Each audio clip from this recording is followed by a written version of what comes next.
Good evening, everyone. Before we dive into tonight's story, I want you to imagine something with me. Picture yourself walking through the cobblestone streets of 1853 Baltimore, where whispers carry more weight than gold and fear spreads faster than fire. If this story grips you like it gripped me, please subscribe to our channel, share this video with someone who loves dark historical tales, and let me know in the comments where you're watching from. I love connecting with viewers from around the world. Now let's step back in time to uncover one of America's most chilling and complex mysteries. My name is Elias Warren, and I've spent the better part of my life chasing stories that others dare not tell. In the autumn of 1853, I found myself in Baltimore, a city where the wealthy lived in marble mansions while the poor scraped by in shadowed alleys. But something was different that October.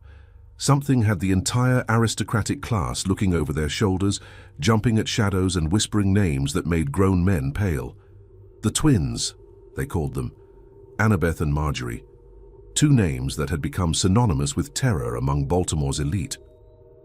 I first heard their story at the Merchants Club, where tobacco smoke hung thick as the tension in the room.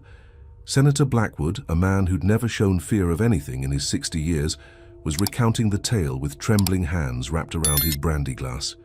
73, he whispered, his voice barely audible above the crackling fireplace. 73 of our finest families destroyed. Not robbed, mind you, destroyed. Completely and utterly.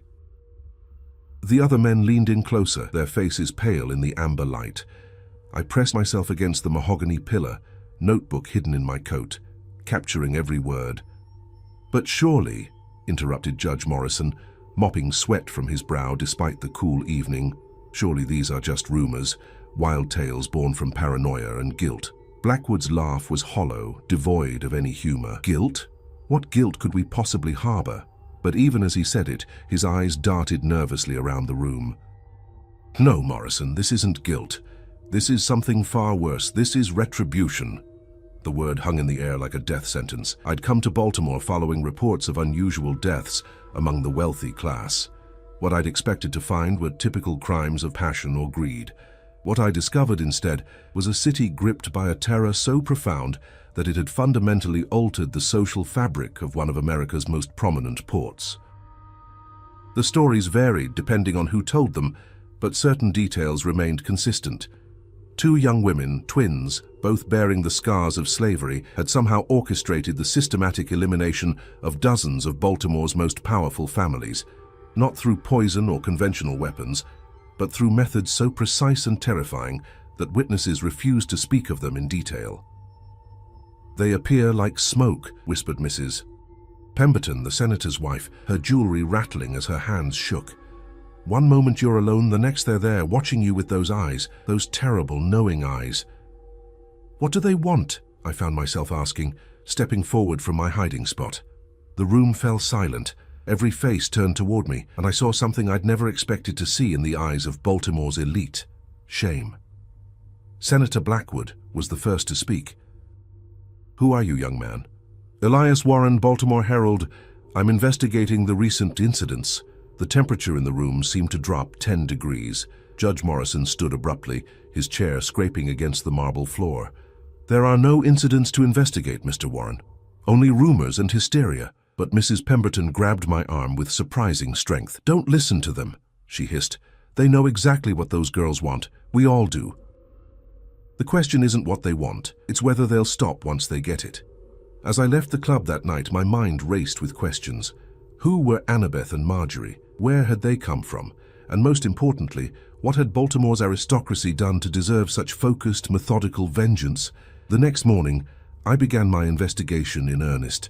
I visited the city records office, a dusty building near the harbor where the smell of salt water mixed with aging paper. The clerk, a nervous man named Tobias, initially claimed to have no records of any twins matching the description. Slave records are incomplete, he stammered, avoiding my eyes. Many were destroyed in the fire of '49. But when I pressed him, offering a generous sum for his cooperation, his tune changed dramatically. There were rumors, he admitted, glancing around to ensure we were alone. Stories about two girls who were different, sold and resold more times than any human should endure. But Mr. Warren, if you're smart, you'll leave this alone. Some stories are better left buried. As I walked through Baltimore's streets that evening, I noticed something that chilled me to the bone. The usual bustle of the wealthy districts had diminished to almost nothing. Carriages that once paraded through the main thoroughfares were nowhere to be seen. The grand houses that typically blazed with light during evening social gatherings stood dark and shuttered. Fear had transformed Baltimore into a ghost town, and at the center of it all were two young women whose very names had become weapons of terror. I knew then that this story would consume me. Whatever truth lay behind the legend of Annabeth and Marjorie, whatever had driven them to become the nightmare that haunted Baltimore's elite, I would uncover it, even if it destroyed me in the process. The twins had become more than just people, they were a reckoning, and Baltimore's aristocracy knew their time of judgment had come. The Baltimore harbor at dawn was a symphony of commerce and desperation. Ships from distant ports unloaded their cargo, while dock workers, many of them former slaves, labored under the watchful eyes of overseers. It was here, among the salt-stained warehouses and creaking piers, that I hoped to find the first real traces of Annabeth and Marjorie. My investigation had led me to Samuel Hutchins, a former ship captain who now managed cargo manifests for the Port Authority. His weathered face and calloused hands spoke of decades spent navigating both treacherous waters and even more treacherous human nature. Twins, you say? Samuel's voice carried the weight of too many dark memories. I remember them. Hard to forget, really. They came through here, must have been 8, maybe 9 years ago now. He led me to a cramped office overlooking the harbor, where ledgers dating back decades lined the walls like tombstones. The smell of brine and tobacco permeated everything. They weren't more than children then, he continued, pulling out a leather-bound manifest book. 12, 13 at most. But there was something about them that made even the hardest men uneasy. I leaned forward, my pen poised over my notebook. What kind of something? Samuel's fingers traced the faded entries in his ledger. Intelligence. Cold, calculating intelligence that had no business existing in children who'd endured what they had. Most slaves who came through here were broken, you understand, beaten down by years of brutality until they were barely more than shadows of human beings. He paused, staring out at the harbor where seagulls circled overhead like vultures. But not those two. They watched everything, learned everything, remembered everything, and the way they looked at the men who'd bought and sold them, Samuel shuddered, like they were memorizing faces for some future reckoning. According to Samuel's records, Annabeth and Marjorie had been sold 6 times in 3 years. Each transaction was documented with clinical precision, their ages, physical descriptions, and the names of their purchasers. What struck me most was the pattern of their sales. They were never separated, despite the fact that keeping twins together significantly reduced their market value. Why weren't they split up? I asked. Samuel's laugh was bitter. Because no one could manage them apart. The first owner who tried to separate them, well, let's just say he decided it wasn't worth the trouble after what happened to his prize stallion. What happened to the stallion? Found it in pieces scattered across his property. No predator could have done that kind of damage. It was surgical, precise, like someone had taken their time to make a point. I spent the rest of the morning tracking down the names in Samuel's ledger. Most of the men who had owned the twins were dead, some from natural causes, others under circumstances that the authorities had deemed suspicious but inconclusive. The few who remained alive had either fled Baltimore or refused to speak about their experiences. But I did find one man willing to talk, Thomas Whitmore, a former plantation overseer who now worked as a night watchman at the docks. His left arm hung useless at his side, and deep scars crisscrossed his neck like a road map of violence. "You want to know about those devils?" Thomas spat into the harbor water. "I'll tell you about them. I was working for the Ashford plantation when they arrived. Beautiful girls, both of them, with skin like polished mahogany and eyes that seemed to see straight through to your soul." He touched his scarred neck unconsciously. Mr. Ashford thought he'd struck gold. Young, attractive, intelligent slaves were worth their weight in silver. He had plans for them. The way Thomas said plans made my stomach turn. But they had plans of their own, he continued. Within a week, strange things started happening around the plantation. Tools would go missing, only to be found arranged in patterns that made no sense. Animals would be found dead but not killed, positioned, like warnings. What kind of warnings? Thomas's good hand trembled as he reached for his flask, the kind that said they knew exactly what kind of man Ashford was, and they weren't going to stand for it. He took a long drink before continuing. The night they left, Ashford's prize hunting dogs were found arranged in a perfect circle around his bedroom window, all dead, all positioned to be staring at his bed, and carved into each dog's forehead was a single letter. Together they spelled out, "Judgment." How did they escape? Escape? Thomas laughed, but there was no humor in it. They didn't escape, boy. They were sold. Ashford couldn't get rid of them fast enough. Took a loss of nearly $200 just to have them off his property. As the day wore on, I collected more fragments of the twins' story. Each account painted a picture of two young women who had endured unspeakable horrors, but had somehow emerged not broken, but transformed into something far more dangerous than their oppressors had ever imagined. Martha Henley, a former house slave who now worked as a seamstress, remembered them from their time at the Morrison estate. They never spoke to each other, she told me, her voice barely above a whisper. Didn't need to. It was like they shared one mind between two bodies, and the way they looked at Master Morrison, like they could see every sin he'd ever committed. What happened at the Morrison estate? Martha's hand stilled on the fabric she was mending. Master Morrison liked young girls, liked them scared and helpless. But those two, they weren't scared. They were patient, waiting. Waiting for what? For him to make a mistake, and when he did, Martha shook her head. They say he lived, but he was never the same, spent his last years jumping at shadows, seeing their faces in every dark corner. As evening approached, I found myself standing at the edge of the harbour, watching the sun set over the water. The pieces of Annabeth and Marjorie's story were beginning to form a picture, but it wasn't the simple tale of violent revenge I'd expected. These weren't mindless killers driven by rage. They were something far more terrifying. Intelligent, patient, and methodical architects of justice in a world that had denied them any legal recourse. The question that haunted me as I walked back to my boarding house was simple. In a society that had systematically brutalized them, who were the real monsters, the twins or the men who had created them? Tomorrow, I would seek out the scene of their first alleged crime. But tonight, I couldn't shake the feeling that somewhere in the shadows of Baltimore, two pairs of eyes were watching, waiting, and planning their next move in a game that had been years in the making.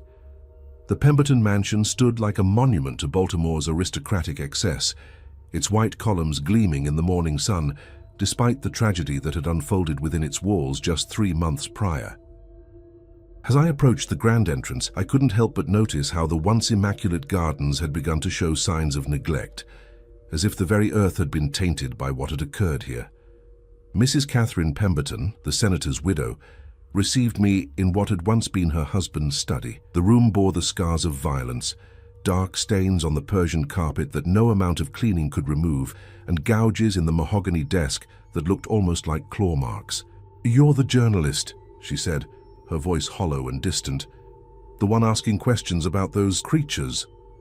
I settled into the chair across from her, noting how her hands trembled as she poured tea from a silver service that had clearly seen better days. "I'm trying to understand what happened here, Mrs. Pemberton. The official report was rather sparse on details." Her laugh was sharp and bitter. "Sparse? They called it a robbery gone wrong." "A robbery?" She gestured wildly at the room around us. "Does this look like a robbery to you, Mr. Warren?" Indeed, it did not. The valuable items in the room, the silver tea service, expensive paintings, ornate candlesticks, all remained untouched. Whatever had happened here, theft had not been the motive. "Tell me about that night," I said gently. Mrs. Pemberton's eyes grew distant, as if she were seeing the events unfold again. "It was our annual autumn gathering. The cream of Baltimore society was here. The Ashfords, the Morrisons, the Blackwoods. We were celebrating the successful passage of the new shipping regulations that would make us all considerably wealthier." She paused, her teacup rattling against its saucer. The evening was proceeding normally until the lights went out, not just dimmed, completely extinguished, as if someone had snuffed out every candle and lamp in the house simultaneously. In the darkness, we heard sounds. What kind of sounds? Whispers, but not in English. It was something else, something that seemed to come from the walls themselves. And then She shuddered. Then we heard Charles scream. Charles Pemberton, the senator, had been found in his private office, locked from the inside. The official cause of death was listed as heart failure, but Mrs. Pemberton's description painted a far more disturbing picture. When we finally broke down the door, we found him at his desk, pen still in his hand as if he'd been writing. But his face... Mr. Warren, I've never seen such terror frozen in a human expression, and on the desk before him was a single sheet of paper. What was written on it? Mrs. Pemberton rose and walked to a locked drawer in the damaged desk. With shaking hands, she produced a piece of parchment covered in elegant handwriting.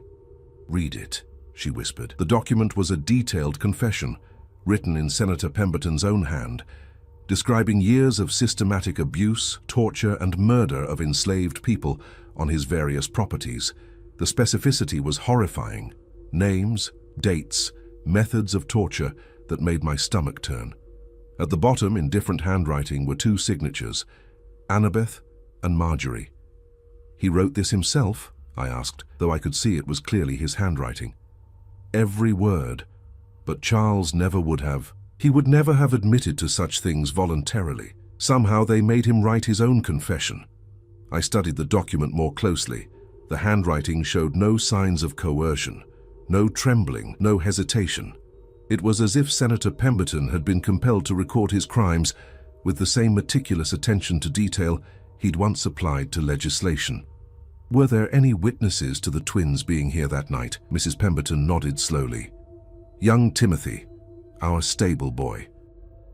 He swore he saw two figures moving through the gardens just before the lights went out. Said they moved like shadows, barely disturbing the grass beneath their feet."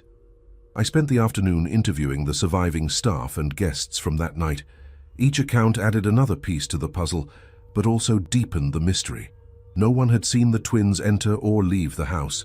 No doors or windows showed signs of forced entry. It was as if they had materialized from thin air, accomplished their purpose, and vanished just as mysteriously. The most disturbing testimony came from Dr. Aldrich, the family physician who had examined the senator's body. Physically, there wasn't a mark on him, the doctor told me in his cluttered office near the medical college. No signs of violence, no indication of poison or drugs. But his eyes... Dr. Aldrich removed his spectacles and cleaned them nervously. "I've seen men die of fright before, Mr. Warren, but this was different. This was a man who had seen something that fundamentally broke his understanding of the world. What do you think he saw?" "Truth," the doctor replied simply. "I think he saw the truth of what he'd done, reflected back at him with such clarity and force that his mind simply couldn't bear it." As evening approached, I found myself drawn back to the Pemberton mansion. The house stood empty now. Mrs. Pemberton had moved to her sister's home in Philadelphia, unable to bear living in the place where her husband had met his fate. Standing in the garden where Timothy claimed to have seen the shadowy figures, I tried to piece together what had really happened that night. The official investigation had concluded that Senator Pemberton had suffered a heart attack brought on by stress and excessive drinking. The confession was dismissed as the ravings of a dying man, despite the fact that every detail could be verified through plantation records. But I knew better. This wasn't random violence or simple revenge. This was something far more sophisticated, a carefully orchestrated revelation that had forced a powerful man to confront the full weight of his crimes before his death. As I walked through the abandoned rooms of the mansion, I noticed something the investigators had missed. In the senator's office, barely visible unless you knew where to look, were two small handprints pressed into the dust on the windowsill. The prints were delicate, feminine, and positioned as if someone had been watching from outside before entering. The twins hadn't just killed Senator Pemberton. They had judged him, forced him to judge himself, and then allowed that judgment to destroy him from within. It was a form of justice that was both more merciful and more terrifying than simple murder.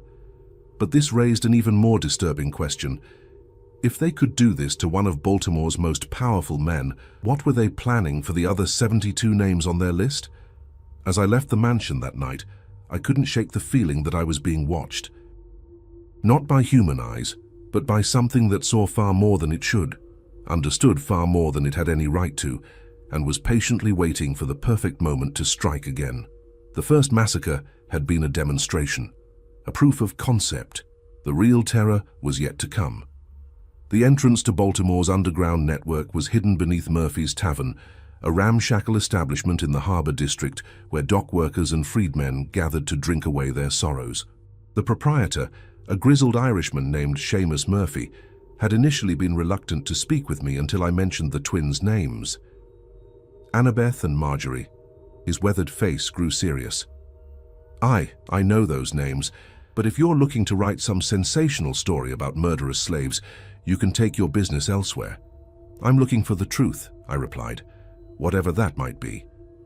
Seamus studied me for a long moment, then nodded toward a door behind the bar. Follow me then. But understand this, what you're about to see changes everything you think you know about those girls.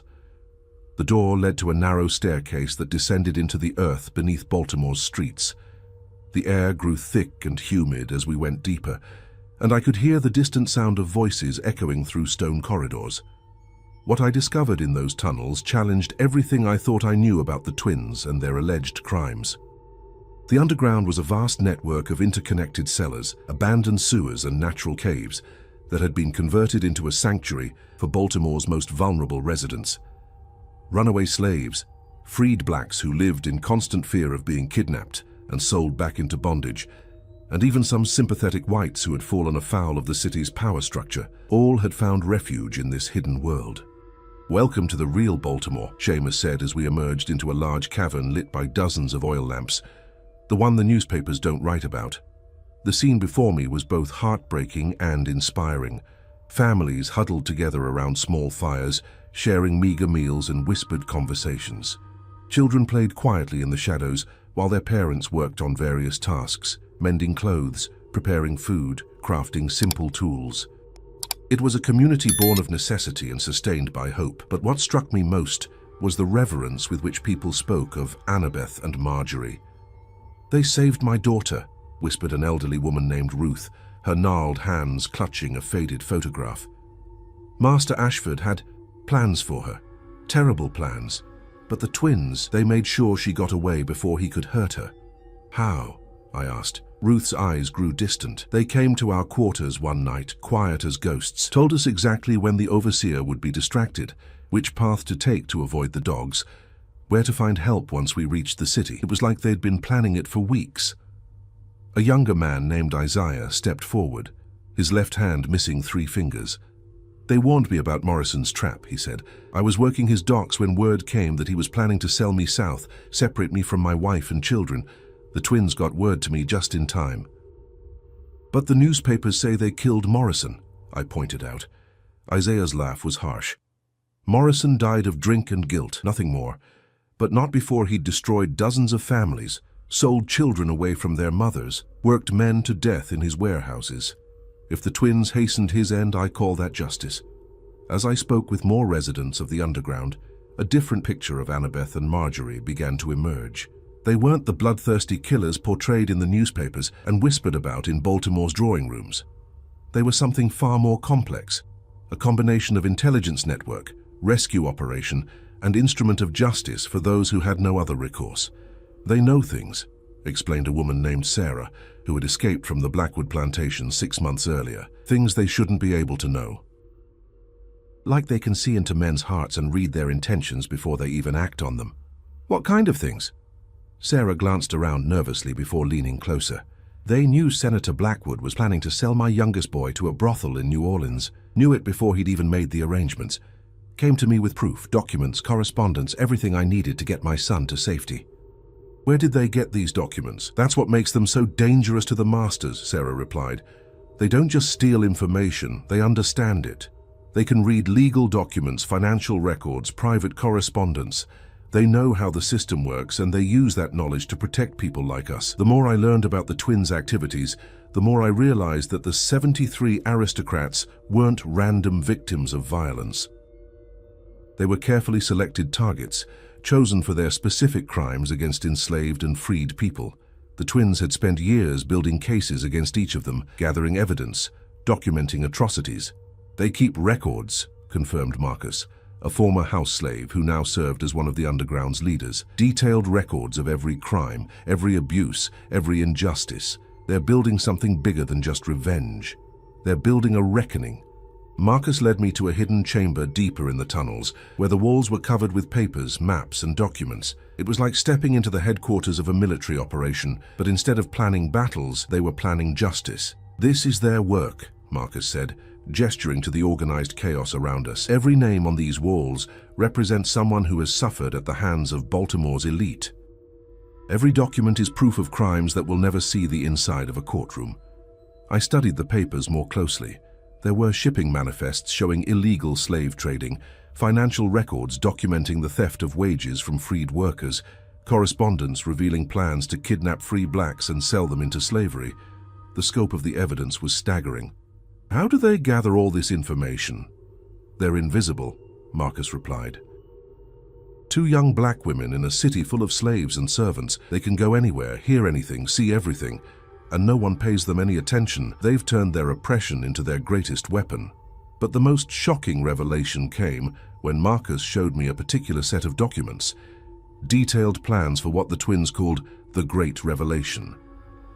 "They're not just eliminating individual criminals," he explained.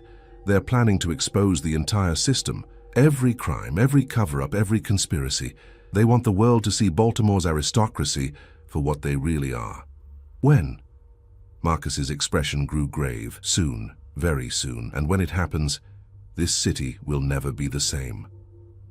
As I prepared to leave the underground that night, I was approached by a young girl who couldn't have been more than 10 years old. She pressed a folded piece of paper into my hand and disappeared back into the shadows before I could ask her any questions.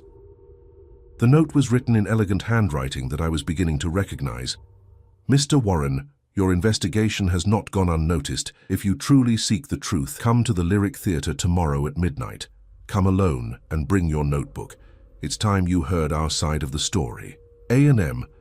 Standing in the tunnel beneath Baltimore's streets, surrounded by the evidence of systematic oppression and the people who had suffered under it, I realized that everything I thought I knew about this story had been wrong. The twins weren't monsters. They were the inevitable result of a monstrous system. They weren't criminals. They were the only form of justice available to people who had been denied all legal recourse. But they were also something else, something that terrified Baltimore's elite more than any simple killer could. They were the truth, given form and purpose and the power to act. Tomorrow night, I would finally meet them face to face. And I had the feeling that encounter would change not just my understanding of their story, but my understanding of justice itself. The morning after my visit to the underground brought news that sent shockwaves through Baltimore's remaining aristocracy. Judge Morrison had been found dead in his locked study, and this time there were witnesses to the twins' presence. I arrived at the Morrison estate to find it surrounded by armed guards and city officials. The mayor himself, Thomas Swan, was directing what appeared to be a military operation rather than a criminal investigation. "This ends today," Mayor Swan declared to the assembled crowd of reporters and officials. "These terrorists will be brought to justice, dead or alive." The word terrorists struck me as particularly telling. In the span of a few months, the narrative around Annabeth and Marjorie had shifted from mysterious killers to enemies of the state. The establishment was no longer content to dismiss them as criminals. They had become a threat to the very foundation of Baltimore's social order. Dr. Aldrich emerged from the house, his face pale and drawn. I managed to intercept him before he reached his carriage. "What did you find, Doctor?" He glanced around nervously before answering. The same as before, no signs of violence, no indication of poison or physical trauma. But Morrison's face, he shuddered. It was worse than Pemberton's. Whatever he saw in his final moments, it was beyond human comprehension. "Was there another confession?" Dr. Aldrich nodded grimly. 12 pages, detailed accounts of every crime he'd committed over the past 20 years. Things that were never reported, never investigated. Things that would destroy a dozen prominent families if they became public. But this time, the twins had made a crucial error. Morrison's butler, an elderly man named Frederick, had witnessed their departure. "I saw them clear as day," Frederick told the assembled investigators. "Two young women, moving across the garden like they were floating rather than walking. They looked right at me through the window, and I swear they smiled before disappearing into the night." The description Frederick provided was the most detailed anyone had given of the twins. Both appeared to be in their early 20s, with the bearing and dress of educated women rather than escaped slaves. They moved with purpose and confidence, showing no fear of being discovered. They wanted to be seen, I realized, speaking to myself more than anyone else. "What did you say?" Mayor Swan had overheard my comment. "Nothing, sir, just thinking aloud." But I wasn't thinking aloud. I was beginning to understand the twins' strategy. They had operated in shadows for months, building their case and eliminating their targets without leaving evidence. Now suddenly, they were allowing themselves to be seen. This wasn't carelessness, it was escalation. By noon, the city had erupted into chaos. Mayor Swan had declared martial law and authorized the formation of citizen patrols to search every building, every alley, every hiding place where the twins might be concealed. A reward of $5,000, an enormous sum, was offered for their capture. But the patrols weren't just searching for Annabeth and Marjorie. They were raiding the homes and businesses of anyone suspected of sympathizing with them. Free blacks were arrested on the slightest pretense. Abolitionists found their homes surrounded by angry mobs. The underground network I had discovered was systematically hunted and destroyed. I watched from my hotel window as Baltimore transformed into a city under siege. Armed men patrolled the streets in groups, stopping anyone who looked suspicious. The harbor district, where many of the city's black residents lived and worked, was cordoned off and searched, building by building. "They're terrified," I wrote in my notebook. "The entire power structure of this city is crumbling because two young women have dared to hold them accountable for their crimes." But the twins weren't passive victims in this manhunt. Throughout the day, reports came in of patrol groups being found unconscious in alleys, their weapons missing, and strange symbols carved into nearby walls. No one was seriously injured, but the message was clear. The hunters had become the hunted. The most dramatic incident occurred at the Ashford warehouse, where a patrol of 12 men had cornered what they believed to be the twins in a storage building. When backup arrived an hour later, they found the patrol members tied up with their own ropes, arranged in a perfect circle around a pile of documents that detailed Ashford's illegal slave trading operations. "It's like they're playing with us," complained Captain Reynolds of the City Guard. They could have killed those men easily, but instead they humiliated them and left evidence of Ashford's crimes for us to find. The psychological warfare was taking its toll on the city's elite. By evening, several prominent families had fled Baltimore entirely, claiming urgent business in other cities. Those who remained barricaded themselves in their homes, surrounded by armed guards and jumping at every shadow. I spent the evening visiting the scenes of the day's encounters, trying to piece together the twins' movements and motivations. What struck me most was the precision of their actions. They weren't striking randomly or defensively. They were conducting a carefully orchestrated campaign designed to maximize fear while minimizing actual violence. At the Ashford warehouse, I found something the investigators had missed. Hidden beneath a loose floorboard was a small leather journal filled with detailed observations about the patrol schedules, guard rotations, and security measures of every major estate in the city. The twins had been studying their enemies for months, learning their patterns and weaknesses, but the most chilling discovery was on the journal's final page. A detailed map of the Lyric Theatre with specific notations about entrances, exits, and sightlines. Our midnight meeting wasn't going to be a simple conversation. It was going to be a carefully staged performance. As I made my way through the increasingly dangerous streets toward the theatre, I couldn't help but admire the twins' strategy. They had turned Baltimore's own paranoia against itself, using the city's fear to expose the very crimes that had created them. Every patrol that raided an innocent family's home, every arrest of a free black citizen, every act of violence committed in their name only served to prove their point about the corruption and brutality of the system they were fighting. The Lyric Theatre loomed before me in the darkness, its ornate facade casting strange shadows in the moonlight. As I approached the stage door, I realized that I was about to come face to face with two of the most wanted people in America. Two young women who had somehow managed to bring an entire city to its knees through nothing more than the power of truth and the courage to act on it. But I also realized something else. After tonight, there would be no going back. Whatever the twins revealed to me, whatever truth they shared, it would change everything. Not just my story, but my understanding of justice, morality, and the price of standing up to power. The stage door was unlocked, waiting for me. As I stepped into the darkness of the theatre, I could feel the weight of history pressing down on me. Somewhere in the shadows ahead, Annabeth and Marjorie were waiting to tell their story in their own words. And Baltimore would never be the same. The Lyric Theatre in darkness was a cathedral of shadows and whispered memories. As I made my way through the empty corridors, my footsteps echoing off marble floors, I could feel the weight of countless performances that had graced this stage. But tonight, the most important performance of all was about to begin. The main auditorium was lit by a single spotlight focused on center stage, creating a circle of brilliant white light surrounded by impenetrable darkness. As I descended the aisle toward the orchestra pit, I could sense that I was not alone, though I could see no one beyond the reach of that solitary beam. "Mr. Warren," the voice came from everywhere and nowhere, echoing through the theater with an otherworldly quality. "Thank you for coming." I stopped at the edge of the light, my notebook clutched in my trembling hands. "I'm here, as requested." "Alone, as instructed?" "Yes." "Good. Please step into the light." I moved forward into the spotlight's glare, immediately blinded to everything beyond its reach. For a moment I stood there in the brilliant white circle, feeling exposed and vulnerable, like an actor who had forgotten his lines. Then they emerged from the darkness. Annabeth and Marjorie stepped into the light with the fluid grace of dancers, their movements perfectly synchronized, despite the fact that they approached from opposite sides of the stage. The first thing that struck me was how young they looked, barely past 20, with the kind of beauty that would have made them the envy of Baltimore's society ladies under different circumstances. But it was their eyes that truly captured my attention. Dark, intelligent, and filled with a depth of understanding that seemed impossible for their age.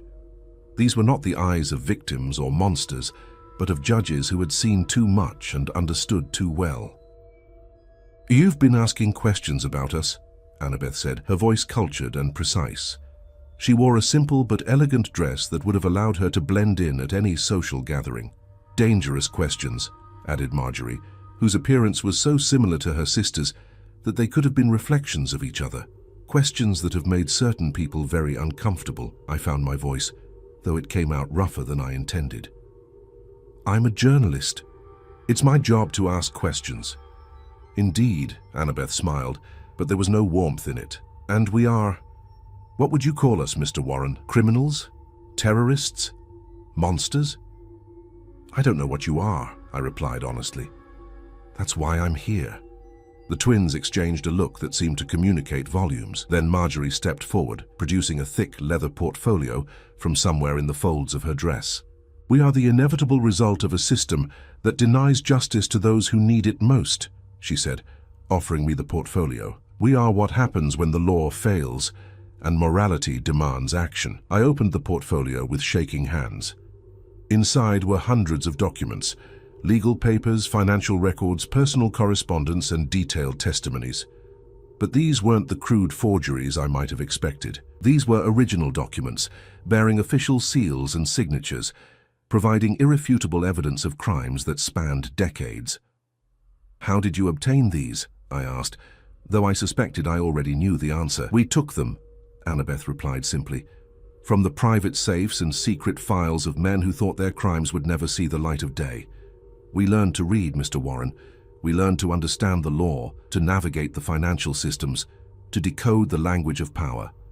And we used that knowledge to gather the evidence that no court would ever seek." As I examined the documents, the scope of the conspiracy became clear.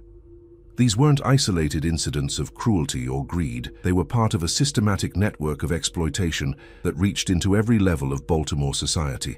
Judges who took bribes to return free blacks to slavery.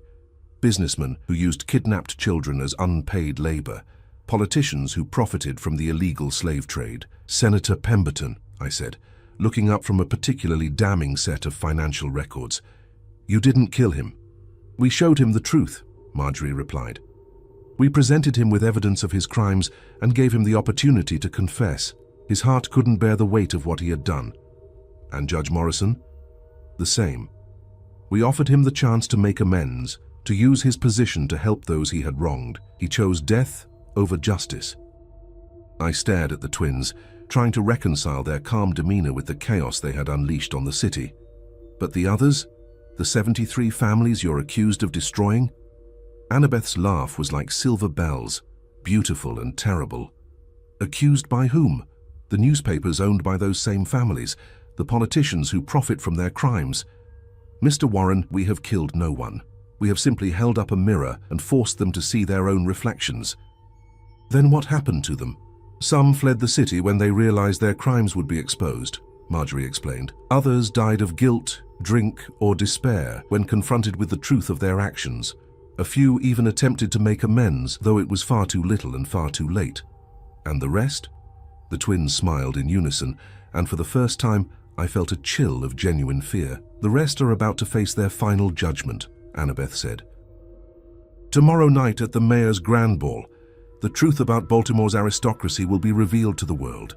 Every crime, every cover-up, every conspiracy will be laid bare for all to see. I looked down at the portfolio in my hands, understanding finally dawning. You want me to publish this? We want you to choose, Marjorie corrected. You can publish the truth and help us expose a system of corruption that has destroyed countless lives. Or you can remain silent and become complicit in the very crimes you've been investigating. What about justice? What about the law? The law. Annabeth's voice carried a note of bitter amusement. Mr. Warren, we are property under the law. We have no legal standing to bring charges against our oppressors. The courts that would try our case are owned by the very men we accuse. The law is not justice. It is simply another tool of oppression. So you've appointed yourselves as judges. We have accepted the responsibility that others have abdicated, Marjorie replied. We have become the justice that the system denies.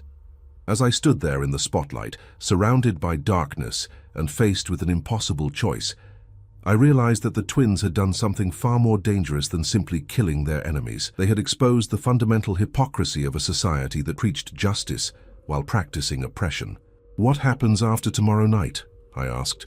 That depends on you, Annabeth said, and on whether the people of Baltimore are ready to face the truth about their city. The twins began to back away into the darkness, their forms becoming indistinct in the shadows beyond the light. Wait, I called out. What about you? What happens to you after all this is over? Their voices came from the darkness, already distant and ethereal. We become what we have always been, Mr. Warren. A story. A legend.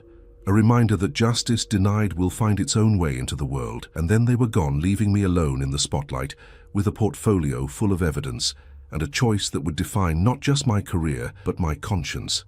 As I made my way out of the theater and into the dangerous streets of Baltimore, I knew that tomorrow night would bring either revelation or revolution, and I was the only one who could decide which it would be.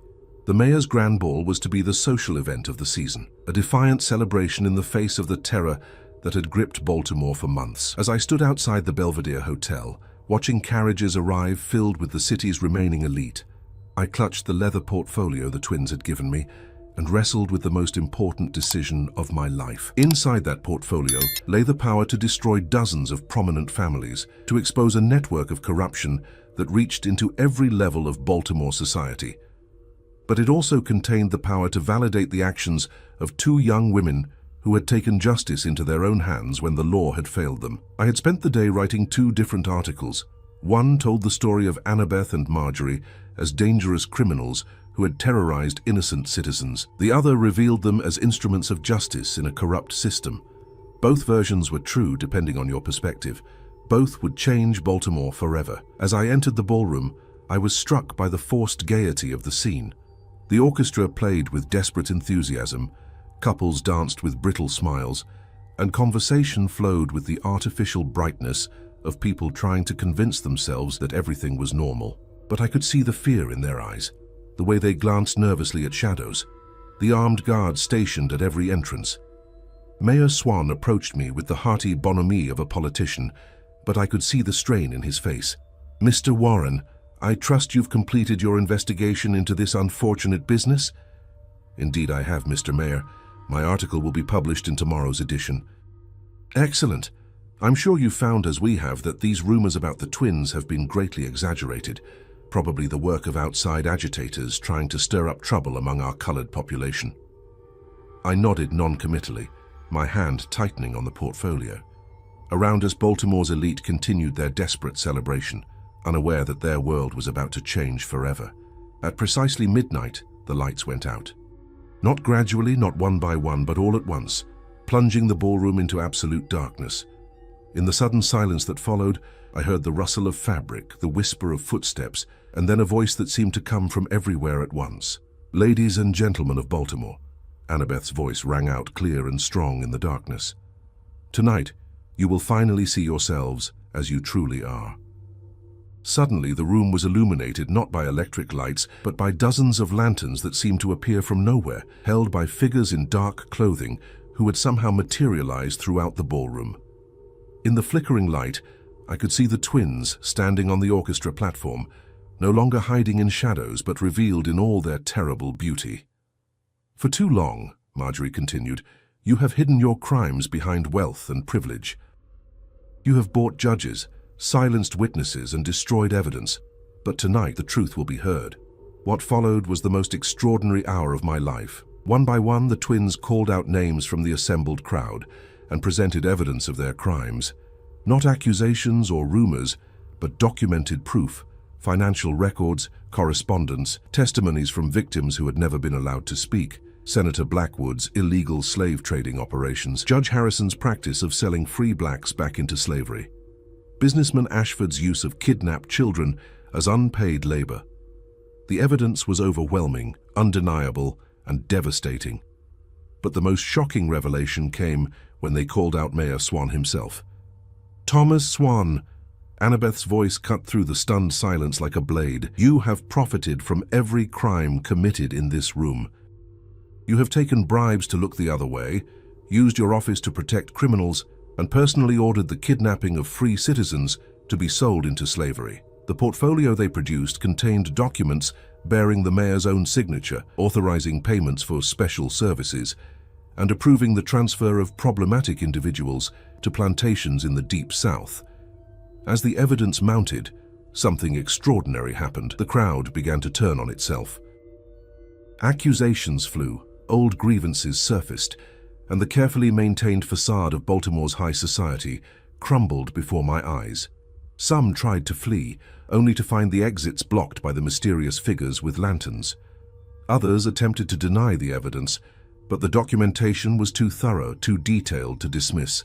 In the chaos, I made my choice. I opened my notebook and began writing furiously, documenting everything I saw and heard. This wasn't just a story anymore, it was history in the making. But as dawn approached and the twins prepared to vanish once again into legend, I found myself face to face with them one final time. "Why?" I asked. "Why reveal everything now? Why not continue operating in secret?" "Because," Marjorie replied, "our work here is done.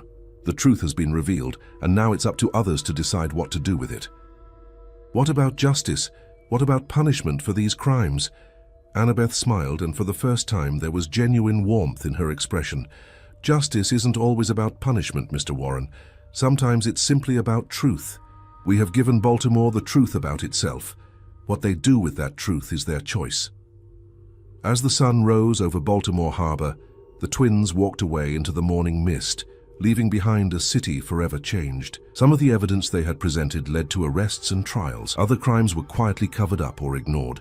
But the myth of Baltimore's aristocratic virtue had been shattered beyond repair.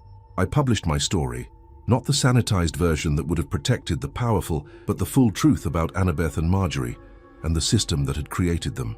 The article was reprinted in newspapers across the country, sparking debates about justice, slavery, and the price of silence in the face of oppression. Some called the twins heroes, others branded them terrorists. But everyone agreed on one thing: they had changed the conversation about justice in America forever. Years later, as I write these final words, I still receive reports of the twins' activities. Sightings in Charleston, where a corrupt judge was found dead with a confession of his crimes. Rumors from New Orleans about two mysterious women who helped slaves escape to freedom. Stories from Washington about politicians who suddenly developed consciences after receiving visits from unknown benefactors. Whether these reports are true or simply the power of legend, I cannot say. But I know this: Annabeth and Marjorie became something more than just two young women seeking justice. They became a symbol, a reminder that when the law fails and the powerful escape consequences, Justice will find another way. They became the conscience of a nation that had tried to forget it had one. And in the end, perhaps that is the most powerful form of justice of all. Not the punishment of the guilty, but the awakening of the innocent to the truth of what has been done in their name. The twins of Baltimore had achieved something that no court, no law, no government had been able to accomplish. They had forced an entire society to look in the mirror and see itself clearly, and that reflection would haunt America for generations to come.